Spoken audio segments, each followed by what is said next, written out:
नमस्कार. स्वराज्य मराठीमध्ये आपले स्वागत. पाहूया सविस्तर बातमी.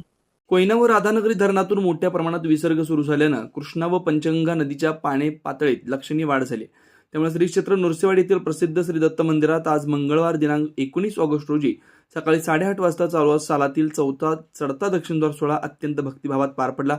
पावसाचा जोर वाढल्यानं कृष्णा नदीची पातळी तब्बल 6 फुटांनी वाढली आहे. नदीचं पाणी मंदिराच्या उत्तर द्वारातून आत प्रवेश करून गाभाऱ्यातील श्रींच्या पवित्र पादुकांना स्पर्श करून दक्षिण द्वारातून बाहेर पडलं. या नैसर्गिक चक्राला दक्षिणद्वार सोहळा असं म्हटलं जातं. यावेळी मंदिराच्या दक्षिण द्वारातून बाहेर पडणाऱ्या नैसर्गिक तीर्थात स्नान करणं हे अत्यंत पुण्य मानलं जातं. श्रावण मास असल्यानं आणि आजचा दक्षिणद्वार सोहळा दत्तभक्तांसाठी एक पर्वणी ठरली आहे. हजारो भाविकांनी या पुण्यप्रसंगी स्नान करून पावनतेचा लाभ घेतला. भक्तांच्या श्रद्धेनुसार या दिवशी या तीर्थस्नानानं पापांचा नाश होतो आणि पुण्यप्राप्ती होते. नृसिंहवाडीतील श्री दत्त मंदिर हे पूर्वाभिमुख असून समोरून वाहणारी कृष्णा नदी उत्तर दिशेकडून दक्षिण दिशेकडे वाहत असल्यानं पावसाळ्यात असे अद्वितीय दृश्य निर्माण होतं. महाराष्ट्रासह कर्नाटक, आंध्र प्रदेश, गोवा या राज्यातील लाखो दत्तभक्त दरवर्षी इथं हजेरी लावतात.